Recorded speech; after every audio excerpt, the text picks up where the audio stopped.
जो आपको दिया गया है 11 अप्रैल 25 को। जी हाँ, ये लेटर, इस लेटर की आप बात कर रहे हैं? जी हाँ। तो मैं थोड़ा सा यहाँ बताना चाहूँगा, ये एक लेटर लिखा गया था महर्षि वाल्मीकि मंदिर सुधार समिति खाकसा ब्रह्मचारी जी की समाधि के लेटर हेड पे एक लेटर है जो कि 11 अप्रैल 2025 को लिखा गया था। पूरा पढ़ पाना तो यहाँ के इस माध्यम से पॉसिबल नहीं होगा, लेकिन हम इसको डालेंगे, आप डिस्क्रिप्शन में इसको पढ़ सकते हैं। इसके अंदर ये लिखा गया है कि आपने जो है अपने समारोह में स्टेज पे चढ़कर जो है बाबा कवलशा ब्रह्मचारी जी और अन्य संतों के नारे लगाए हैं। जी। तो नारा लगाने में क्या आपत्ति है? नहीं, नारा एक सार्वजनिक चीज है, उसको कोई भी लगा सकता है। और दूसरी बात ये यहाँ तक ये बात को कह रहे हैं, जो आपकी बात है कि भेड़िया शेर की खाल पहनकर शेर होने का दावा करे। अच्छा जी। और आशाराम जी और राम रहीम जी का उदाहरण इनको दिया, यानी कि अगर मैं यहाँ गलत नहीं हूँ, आशाराम और राम रहीम की जो इस वक्त है हमारे माननीय न्यायालय द्वारा उनको कन्विक्ट कर दिया गया, यानी उनका दोष सिद्ध कर दिया गया है, जो कि बहुत ही गहन प्रकार का उनका दोष है जो अपराध उन्होंने किया। तो उससे आपकी तुलना करना मतलब क्या कारण है? ऐसा क्या है इसके लिए उन्होंने ऐसा अब किया? ये चीज तो वही लोग बता सकते हैं जिन्होंने ये सब लिखा है। महाराज जी, जब ये लेटर आपको मिला है तो आपने इसका जवाब नहीं दिया क्या कुछ? नहीं, अभी तक तो मैंने कुछ नहीं कहा है किसी को भी। हाँ। लेकिन जो मेरी लीगल टीम है, आध्यात्मिक ट्रस्ट के नाम से जो मेरी लीगल टीम है, ये अब ट्रस्ट वो आपकी बनी हुई है? जी हाँ, बिल्कुल बनी हुई है। तो ये ट्रस्ट रजिस्टर्ड है? जी हाँ, ट्रस्ट रजिस्टर्ड है और संपूर्ण भारत के लिए रजिस्टर्ड है। अच्छा, all over India? All over India. अच्छा, तो इसमें आपकी लीगल टीम है? जी हाँ, मेरी लीगल टीम है। तो ये जो लीगल टीम है आपकी, इसमें कौन कौन है आपकी? कौन है मतलब इसमें लीगल टीम बोले तो वैसे है या वकील वगैरह है या कौन है? नहीं, इसमें सब लोग शामिल हैं, बड़े अच्छे अच्छे लोग हैं और वकील भी हैं और कुछ लोग पुलिस में हैं वो भी हैं। अच्छा। और मजिस्ट्रेट तक शामिल हैं। Very good. तो इन्होंने इसका जवाब दिया है? इन्होंने जो भी जवाब दिया है वो देंगे, और वो जो भी देंगे ना वो अच्छा ही देंगे, ये मेरा मानना है। नहीं, ये तो जो बात आप बता रहे हो ये तो वाकई में चिंताजनक बात है कि ऐसे लोगों से आपकी तुलना करना, जब आप इतना अच्छा काम कर रहे हो, धर्म के साथ जुड़े हो, तो अगर आपकी तुलना ऐसे लोगों के साथ की जा रही है तो वो तो अपने आप में एक दंडनीय अपराध है। चलिए, आपकी लीगल, उम्मीद करते हैं कि आपकी लीगल टीम इतना सक्षम होगी कि इस बात का जवाब अच्छे से उनको दिया जा सके।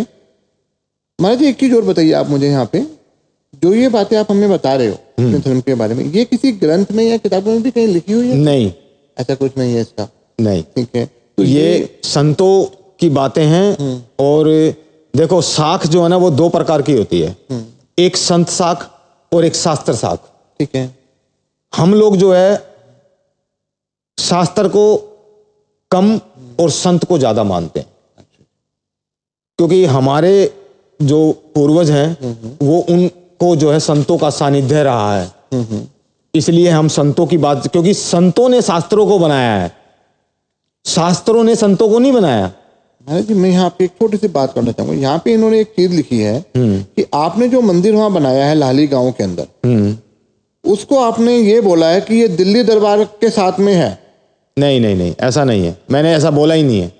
ये इसमें लिख रहे हैं इस बात नहीं को? ये झूठ है। ठीक है। मैंने स्टेज पर कोई स्पीच नहीं दी है, और मैंने अगर स्पीच दी भी है तो मैंने किसी आदमी विशेष के लिए दी है, सिर्फ एक आदमी के लिए। मैंने उसको प्रोत्साहित किया है वहां खड़े होकर के, जिस आदमी ने मुझे उस कार्य के लिए प्रेरित किया था। तो वो दिल्ली दरबार से था? नहीं, उसने तो ये ऐसा क्यों लिख रहे हैं? उस इंसान ने आज तक दिल्ली दरबार के दर्शन भी नहीं किए हैं, लेकिन वो महर्षि वाल्मीकि स्वामी का अनुयायी है। वो महर्षि वाल्मीकि स्वामी को मानता है। यहाँ पे उम्मीद करते हैं कि आपकी लीगल टीम इसको बहुत अच्छे तरीके से हैंडल करेगी, जो होगा फिर आगे इसमें देखेंगे। अच्छा, अब मैं आपसे एक बात ये पूछना चाहूंगा कि ये जो आश्रम आपने वहाँ पे स्थापित किया है, इसकी क्या आपके हिसाब से विशेषताएं रहेंगी और आप क्या गतिविधि आप वहाँ पे करने की प्लानिंग कर रहे हो? वहां ऐसी कोई मतलब खास रीजन नहीं है, लेकिन जो रीजन है अगर उसको देखें ना दूसरे एंगल से, तो वो बहुत बड़ा रीजन भी है। हमारे बच्चे हैं वो पढ़ाई के लेवल पे थोड़ा पीछे हैं। हम उनको प्रोत्साहित कर रहे हैं कि आप पढ़िए, बहुत अच्छी बात। लेकिन पढ़ाई के साथ साथ संस्कारों का होना भी बड़ा जरूरी है। तो इसके लिए आप वहाँ पे कोई ऐसी कोचिंग या सत्संग वगैरह करते हैं वहाँ पे? जी हाँ, हमने वहाँ सत्संग भी शुरू कर चुके हैं हम। अच्छा। अब हम हर हफ्ते कोशिश करेंगे वहाँ कि एक छोटे बच्चों का, छोटे बच्चे बोले तो 18, 19, 20, 21 साल के बच्चे हम उसमें लेंगे और उनका एक समूह तैयार कर रहे हैं ताकि भजन मंडली तैयार हो सके जल्दी से जल्दी। कोशिश में लगे हुए हैं। अच्छा। अब वो तो कब तक कामयाबी मिलेगी? मतलब हफ्ते में कब, कौन सा दिन होता है आपका वहाँ पे? ये वहाँ पर हमारा शनिवार का दिन होता है। अच्छा, शनिवार को आप वहाँ पे जी। जाते हैं। तो आप यहाँ से दिल्ली से वहाँ जाते हैं? जी हाँ, मैं दिल्ली से जाता हूँ। ठीक है। तो वहाँ पे जो भी आश्रम बना रहे हैं, जो आप स्थापित कर चुके हैं, वहाँ के लोगों का, वहाँ के आसपास का आपको समर्थन पूरा मिल रहा है? जी हाँ, पूरा समर्थन है, जब तो आश्रम बनेगा। प्रशासन की तरफ से भी समर्थन है पूरा? जी हाँ, पूरा समर्थन है। आज तक तो कोई आया नहीं है। प्रशासन ने हमें एक क्षण भर की जो क्षति होती है ना, वो नहीं पहुंचाई है। बहुत अच्छी बात, बहुत अच्छी बात है। मैं प्रशासन से बिल्कुल खुश हूँ। एक बात और बोलना चाहूँगा मैं यहाँ पे कि ये जो आपने आश्रम वहाँ बनाया, वहाँ पे आपके समाज का, जैसा आप कह रहे हैं कि भाई वाल्मीकि समाज से जो है, वाल्मीकि समाज का क्या योगदान रहा है वहाँ पे, और अभी तक वहाँ पे क्या गतिविधियाँ आपकी चल रही हैं? मतलब क्या आप अभी तक अपने कार्यक्रम वहाँ पे किए हैं? देखो ऐसा है, आप पूरे संसार में कहीं भी जाओगे तो लगभग मेरा मानना ये है, ये तो एक परिवार में भी नहीं होता है कि सब लोग एक दिमाग के इकट्ठे हो जाएं। उनमें भी कुछ ना कुछ थोड़ा बहुत अंतर हो जाता है। तो टांग खींचने वाले तो हर जगह ही होते हैं। नहीं तो यहाँ पे, लेकिन वहाँ जो रेस्पॉन्स मिला है, अगर उसकी बात करेंगे तो बड़ा अच्छा रेस्पॉन्स मिला है। चलो, बहुत अच्छी बात। हाँ, एक चीज मुझे बताइए कि ये तो बात होगी, अभी तक हम दिल्ली और हरियाणा की बात कर रहे हैं। हिंदुस्तान के किन किन राज्यों में आपके जो समाज के, परिवार के लोग हैं, जो इस तरीके से समाज को एकजुट करने के लिए, बच्चों की शिक्षा के लिए, उनको अच्छे संस्कार देने के लिए सक्रिय हैं? किन किन राज्यों में आपकी नॉलेज के हिसाब से लोग अभी कार्य कर रहे हैं? देखो ये मैं ज़्यादा तो नहीं कह पाऊंगा इस विषय में, क्योंकि अभी हमने ये मिशन स्टार्ट किया है और लगभग 2 साल हुए हैं। और हम लोग जो है पूरे हरियाणा में, और कुछ लोग हैं राजस्थान में हमारे, और अभी मैं कल परसों बॉम्बे भी जा रहा हूँ। अच्छा। वहाँ भी काफ़ी अच्छा रेस्पॉन्स मिला है हमें वहाँ से। और आने के बाद मेरा एक पंजाब का भी टूर होगा।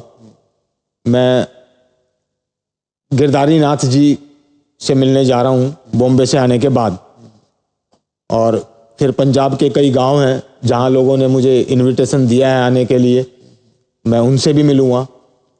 महाराज जी, यहाँ पे ना एक बहुत पर्सनल सवाल मैं आपसे पूछ रहा हूँ, और उम्मीद करता हूँ कि मेरे ऑडियंस का भी कुछ एक लोगों का ये सवाल हो सकता है। जैसा भी आपने बताया, अभी आप बॉम्बे जा रहे हैं, फिर आप पंजाब भी जाएंगे, और जैसे आपका भ्रमण का ये अब स्टेज एक चलोगे धर्म के प्रचार के लिए, अपने समाज के लिए जी। तो जाहिर सी बात है महाराज, इससे आने जाने में एक व्यय खर्च होता है। पैदल तो जाना आज की डेट में पॉसिबल है नहीं, बिल्कुल। आने जाने का खर्चा भी। तो ये जो खर्चा जो होता है, ये कौन व्यय करता है? मतलब कौन ये खर्चा उठाता है आपका? क्योंकि ये सवाल आ सकता है लोगों की तरफ से ना। ये खर्चा कोई नहीं उठाता है। इस खर्चे को आदि कवि त्रिकालदर्शी महर्षि वाल्मीकि स्वामी उठा रहे हैं। उन्होंने एक अनपढ़ आदमी को इतनी अच्छी नॉलेज दे रखी है कि मेरे पास एक नौकरी का साधन भी है। मैं उस नौकरी के साधन से ये सारे खर्चे पे करता हूँ। ये जो भी आपने एक बात बोली हंसते हुए, इसके पीछे कोई बात छुपी हुई है जो मैं सोच पा रहा हूँ। आपने जो वाल्मीकि जी का नाम लिया, यानी कि आपका जो तात्पर्य है आपकी ट्रस्ट से है, ठीक है ना? बिल्कुल। यानी कि ट्रस्ट का आपका जो गठन हुआ है वो इसी कार्य के लिए हुआ है ना? हाँ, बिल्कुल। चलिए, बहुत अच्छी बात है। एक बात और बताइए, ये जो आपका धर्म है, ये जो भी आपका मिशन है, ये विशेष रूप से वाल्मीकि समाज के लिए ही क्यों महत्वपूर्ण है, या ये सभी के लिए है? ये सभी के लिए है। ठीक है। एक वाल्मीकि समाज के लिए नहीं है, ये मिशन सबके लिए है। और देखो, मेरा मानना ये है, पहले मैं अपने परिवार को, सबसे पहले मैं अपने आप को ठीक करूं, ठीक है। उसके बाद मैं अपने परिवार को ठीक करूं। उसके बाद मैं अपने मोहल्ले को ठीक करूं, फिर मैं अपने गांव को ठीक करूं, और फिर मैं अपने स्टेट को ठीक करूं, और फिर मैं पूरे हिंदुस्तान को ठीक करूं, और उसके बाद में मैं पूरे वर्ल्ड को ठीक करूं। बहुत अच्छी सोच है महाराज जी। ठीक है, तो पहले मैं अपने आप को सुधारूं और अपनी समाज पे जाऊं, फिर बाद में मैं किसी और के बारे में। तो ये जो आपका धर्म प्रचार है, इसकी आप हमें ज्यादा नहीं कहेंगे, 2 या 3 बातें बताइए जो आपको दूसरे धार्मिक जो शिक्षा है उनसे अलग करती है। क्योंकि देखो आज की डेट में हम जानते हैं, आप सब लोग भी इस बात को जानते हो कि अनेकों प्रकार के धर्म गुरु और इस टाइप से, कि जैसा कि आपने हमें वैसे बता रखा है कि आप धर्म गुरु की श्रेणी में नहीं आते हैं, ठीक है, आप एक समाज के लिए भाईचारे के हिसाब से, परिवार के हिसाब से कार्य कर रहे हैं। बिल्कुल। तो हम आपको कोई धर्म गुरु की पद्धति तो नहीं दे रहे हैं, बिल्कुल, क्योंकि आप अपनी भी लाइफ जी रहे हैं, साथ में समाज को भी। ये तो एक समाज के प्रति, अपने परिवार के प्रति आप इस चीज को कर रहे हैं। लेकिन और जो लोग हैं उनकी एक शिक्षाएं होती हैं अलग अलग, जैसे कई लोग किसी प्रकार की पाबंदियां लगाते हैं कि भी आपको ये काम नहीं करना, वो काम नहीं। आपका जो धर्म है, आपका जो प्रचार है, आपका जो मिशन है, उसकी हमें 2 या 3 ऐसी बातें बताइए जो आपको इनसे अलग करती है। आपकी क्या शिक्षा है, क्या आप बताते हैं लोगों को? नहीं, वो तो मैं आपको बता चुका हूं। हम लोगों के अंदर संस्कारों को भरने की कोशिश कर रहे हैं, और वो संस्कार जो है ना, वो मर्यादा के तहत ही आ सकते हैं। मर्यादा हमें पहले बता चुके। जी हाँ, मर्यादा के तहत ही संस्कार आ सकते हैं। एक पर्टिकुलर जगह बनानी पड़ती है उसके लिए। जैसे भाई हम बैठ रहे हैं, जैसे अभी हम लाली बैठ रहे हैं, वहां लोग हमारे पास आते हैं, तो हम उनको जो है मर्यादा का ज्ञान कराएंगे। मर्यादा का ज्ञान कराएंगे तो संस्कार अपने आप उनके पास अवेलेबल हो जाएंगे। बहुत अच्छी बात। अब एक बात, हम वापस थोड़ा सा अपने उस पर आते हैं। सवाल मेरा उस टाइम था लेकिन स्किप कर गया था मेरे दिमाग से। जो ये पत्र आपको मिला है, इस पत्र के अंदर ऐसी कौन सी ऐसी बात है जो आपको हानिकारक और मान हानिकारक लगी? जो आपने बताया वो तो हमने समझ गए कि वो है, लेकिन ऐसी क्या ऐसी बात है कि जो आपकी लीगल टीम को आगे आना पड़ा? देखो, मुझे इसके बारे में कोई खास नॉलेज नहीं है, मैं आपको ये बता दूं। लेकिन जो मेरी लीगल टीम है वो बहुत स्ट्रांग है। मैं आपको इस बात से भी अवगत कराना चाहूंगा, जो मेरी लीगल टीम है वो बहुत स्ट्रांग है, और मुझे उस टीम पर पूर्णता से विश्वास है कि वो कोई भी गलत कार्य नहीं करेंगे। अगर वो आज मेरे इवेज में खड़े होकर कहीं लड़ाई लड़ रहे हैं तो मैं उनके साथ हूं। वो आपकी बात ठीक है, मेरा सवाल कुछ और था। आपकी लीगल टीम, उन्होंने आपको बताया तो होगा ना कि महाराज जी इसमें ये चीज गलत है जो आपके अगेंस्ट जा रही है, वो हम चाह रहे हैं इस माध्यम से थोड़ा सा। वो उन्होंने मुझे बताया है, ठीक है, लेकिन जिन्होंने ये चीज लिखी है ना, वो जाने और मेरी लीगल टीम जाने, मुझे उनसे कोई द्वेष नहीं है। मतलब मैं लड़ना नहीं चाहता। आपको आपकी लीगल टीम ने पूरा सिखा दिया है, इसका मतलब हम ये कहना चाहेंगे ना। मैं किसी से लड़ना नहीं चाहता। मैंने लड़ाई सीखी नहीं है, मैं लड़ाई करूंगा भी नहीं। अच्छा, एक चीज और है, 1-2 सवाल और, उसके बाद हम इसको करेंगे। ऐसा क्या था, देखिए जी, जरूरी नहीं है कि आज की डेट में जो हमारे पूर्वज करते आए, ये जो हमारे पिताजी ने किया वो आज का बच्चा करे। ऐसी क्या प्रेरणा थी आपको, या ऐसा क्या बात थी कि जो आपको अपने पिताजी, दादाजी, उनके परदादाजी या उनके जो पिताजी थे उस लाइन में आपको लेके आई? कोई तो ऐसी बात रही होगी ना महाराज जी जो आपको लगी होगी नहीं मुझे भी इसी लाइन में जाना है? नहीं, ये एक मिशन है, धार्मिक मिशन है, और मुझे तो ठीक से होश भी नहीं है कि मैं कब से इस लाइन में हूं। मेरा जन्म जो है वो सन 1973 का है, ठीक है, और मुझे सही मायने में होश नहीं थी कि मैं कब से मैं तो जब से पैदा हुआ हूं, जब से हमारे घर पे हम देख रहे हैं कि सत्संग के लोग आते थे, और मेरे पिताजी पूरी रात पूरा दिन सत्संग की सेवा में लगे रहते थे। आपके घर पे आते थे? जी हाँ। दिल्ली में रहते हैं आप? जी, मैं दिल्ली में रहता हूँ। दिल्ली में आप अगर चाहें तो बता सकते कहाँ पे रहते हैं? जी हाँ, मैं नांगलोई में रहता हूँ, ज्वालापुरी कैंप में। अच्छा जी। तो यहाँ पे आपने जैसे जो आपके परिवार के समाज के लोग आते हैं उनके लिए कुछ आपने स्थान वगैरह बना रखा है या आप घर में ही उनसे? नहीं, घर में ही। महाराज जी, एक चीज और आप मुझे बताइए कि ये जो आपका मिशन है और ये जो आपके धार्मिक जो, जो यात्रा पे आप निकले हुए, इसमें आपका भविष्य में, कहाँ तक इसको ले जाने का विचार है और क्या आपका लक्ष्य है, या आप लक्ष्य आगे से आगे बढ़ाते जा रहे हैं? नहीं, देखो, अभी आपने कहा कि हम किसी धर्मगुरु की श्रेणी में नहीं है, बिल्कुल। ठीक है। जब तक हमसे चलेगा, जब तक हम चलाएंगे। एक चीज और मुझे बताइए, जो ये आपने बताया नाम, हमने स्टार्टिंग में जो अपने गुरुजी का नाम बताया, श्री कंवल साहब ब्रह्मचारी जी, जी, तो ये जो संत से आपने बताया, ये कब इनका कब ये हुए थे, ब्रह्मलीन कब हुए थे? ये ब्रह्मलीन हुए 1997 में, 12/7 सन 1997। तो इनके बाद में कोई ऐसे शख्स आए या कोई ऐसे संत महात्मा आए जिन्होंने इनके बाद इस गद्दी को लिया हो, या कुछ ऐसी बात? देखो, मैंने आपको अभी बताया था कि ये एक मर्यादा है, और ये मर्यादा महर्षि वाल्मीकि स्वामी से चली आ रही है। महर्षि वाल्मीकि स्वामी से बाबा कंवल साहब ब्रह्मचारी जी तक ये मर्यादा आई है, लेकिन बाबा कंवल साहब ब्रह्मचारी जी इस मर्यादा को तोड़ ही नहीं सकते। यही मर्यादा है हमारी। तो ये मर्यादा के चलते हुए उन्होंने किसको बोला? इस मर्यादा को तोड़ने वाले चंद लोग हैं जिन्होंने पूरी सत्संग को गुमराह कर दिया और सत्संग को दूसरी दिशा के अंदर डाइवर्ट कर दिया। मतलब उनके मुताबिक अब कोई संत नहीं है? जी हाँ, ऐसा उनका कहना है, ऐसा उनका मानना है। अच्छा। लेकिन संत संप्रदा खत्म नहीं होनी चाहिए, ये मेरा मानना है। तो ये जो अपने बाबा कंवल साहब ब्रह्मचारी जी थे, इन्होंने किसी को तो बोला होगा आगे जाने के हाँ, लिए? तो मैंने आपको बताया ना, बाबा भूरे शाह जी को उन्होंने ये वस्त्र सौंपे हैं, ठीक है, और बाबा टेकन शाह महाराज जी को वस्त्र सौंपे हैं। तो उनसे आगे ये नहीं चला आगे? हाँ, तो इन्होंने उन्हीं को नहीं माना। अच्छा। सत्संग के लोगों को मानने नहीं दिया गया, और वो चंद लोगों का काम है। आज वो खुद बैठे हुए हैं वहां पर, शासन कर रहे हैं। अच्छा, हाँ जी, मतलब चलिए, अब मैं समझ गया। ये शासन की लड़ाई हम है। इस प्लेटफॉर्म के माध्यम से वो शब्द का इस्तेमाल नहीं कर सकते। हाँ, ठीक है, ठीक है। ये शासन की लड़ाई है। लोग शासन करना चाहते हैं सत्संग पर, और वो चला भी नहीं पा रहे हैं, क्योंकि हम लोग रोज देख रहे हैं दिल्ली दरबार के अंदर वहां मार पिटाई, एक दूसरे की गिरबान पकड़कर खड़े रहते हैं लोग। अच्छा जी। हाँ जी, ऐसा भी वहां चल रहा है।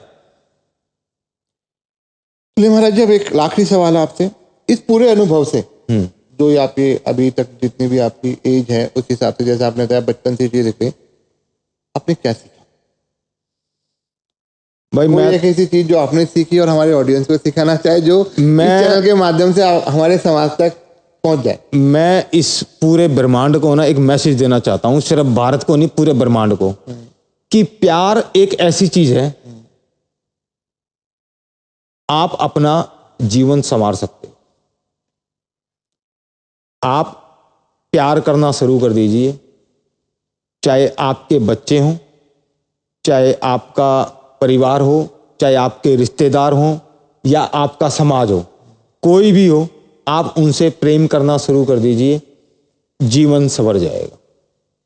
बहुत अच्छी बात है। प्रेम के अंदर सिर्फ वो ताकत है कि वो किसी भी प्लेटफॉर्म को चलाने के लिए आपको प्रेम के अंदर जाना ही पड़ेगा। बहुत अच्छे। तो ये थे हमारे साथ अशोक महाराज जी, जिन्होंने अपने इस जीवन काल के अंदर बहुत कुछ सीखा, बहुत कुछ उतार चढ़ाव भी देखे, और जो एक ही समाज है, संबोधित किया था इसको वाल्मीकि समाज के नाम से। इसके अलावा जैसा महाराज जी ने बताया, ये जो धर्म, इनका जो मिशन है, वो किसी एक पर्टिकुलर समाज के लिए नहीं है, ये संपूर्ण मानव जाति के लिए है, और इसका हम दिल से आदर करते हैं। और जो भी महाराज जी ने बातें की हैं, ये एक व्यक्तिगत सोच है। हमारा चैनल इसमें से जो पुष्टि करता है, उन पेपर्स को हम इस पॉडकास्ट के एंड में अपनी स्क्रीन पे देंगे, जो आप चाहते हैं तो उनको आप पढ़ भी सकते हैं। एक एक चीज़ का प्रूफ हमने लेके तब हमने महाराज जी से बात की है, और जो हमारा अपना मानना है, जो हो रहा है वो गलत हो रहा है, ये सुधरना चाहिए, ऐसा नहीं होना चाहिए। जो एक धर्म का प्रचार होता है, जिस प्रकार से उसको उसी प्रकार से करना चाहिए। इसमें बेकार की पॉलिटिक्स बाजी, अपने आप की ईगो पे बात लेके बिल्कुल नहीं होनी चाहिए, क्योंकि जहाँ तक हमने देखा है, इस समाज का और इस धर्म का जो मिशन है, जो इनकी सोच है कि प्यार से रहो, पढ़ो लिखो, अपने आप को आगे बढ़ाओ, जो अपने आप में एक बहुत अच्छी सोच है। तो इसी के साथ में मैं अशोक महाराज जी का धन्यवाद करता हूं। नहीं, उन्होंने एक चीज और भी लिखी है, जी बताइए। आप उस लेटर को पढ़िए। उसके अंदर उन्होंने लिखा है कि हमारे 3 दरबार हैं, और तीनों दरबारों की एक मर्यादा है। ठीक है।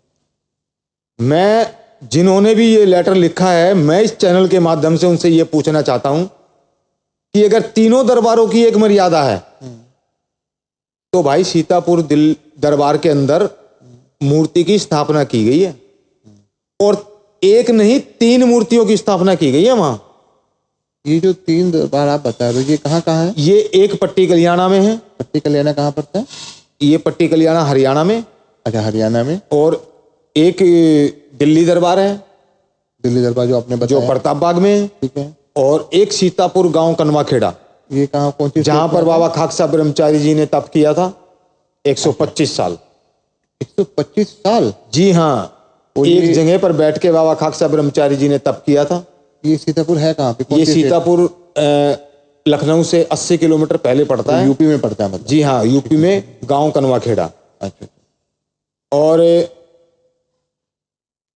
इन्होंने उस लेटर में लिखा है कि हमारे तीनों दरबारों की एक मर्यादा है, और बाबा कंवल शाह ब्रह्मचारी जी का वचन पत्थर की लकीर।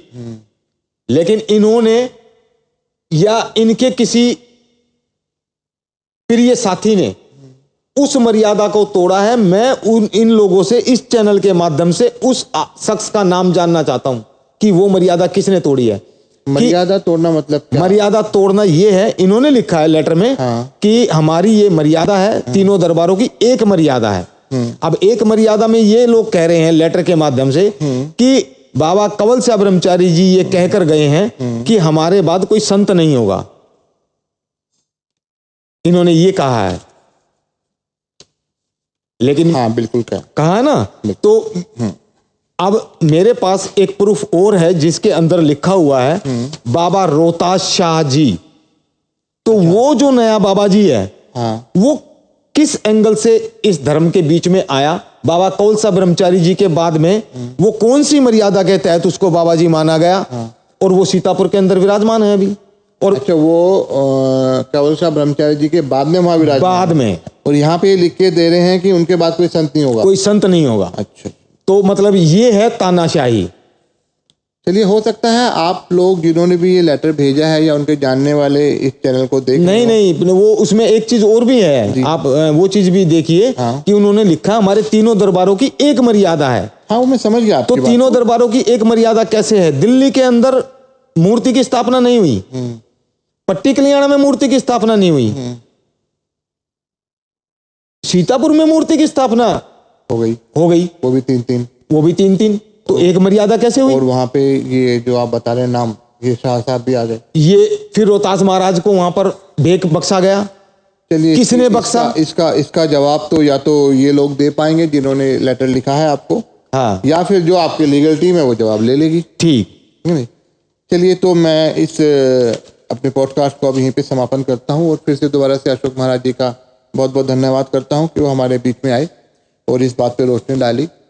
जो भी लोग इस पॉडकास्ट को देख रहे हैं, इसको आगे से आगे जरूर भेजिएगा, शेयर कीजिएगा, ताकि लोगों को जो एक्चुअल सच्चाई है, तथ्य, वो सब पता चल सके। और ये जो पेपर्स हमारे हाथ में हैं, ये सारे के सारे आपको इस पॉडकास्ट के एंड में स्क्रीन पे दिख जाएंगे। आप आराम से इनको पढ़ सकते हैं, क्योंकि हम अपने चैनल से कोई भी मिथ्या बात नहीं करते हैं। जो बात करते हुए प्रूफ एंड ऑथेंटिकेटेड बात करते हैं, और जो महाराज जी ने भी जो बात की है वो एक एक बात सच है। इसका प्रूफ सारा इसके अंदर आपको मिल जाएगा। फिर भी अगर आप इसके बारे में कोई और जानकारी चाहते हो तो आप हमें कमेंट कर सकते हैं, और जो जानकारी आपको चाहिए वो आपको मिल जाएगी। उसी के साथ आपका धन्यवाद। मैं आपका दोस्त और होस्ट नवीन पवार फिर से धन्यवाद करता हूँ आपका और अशोक महाराज।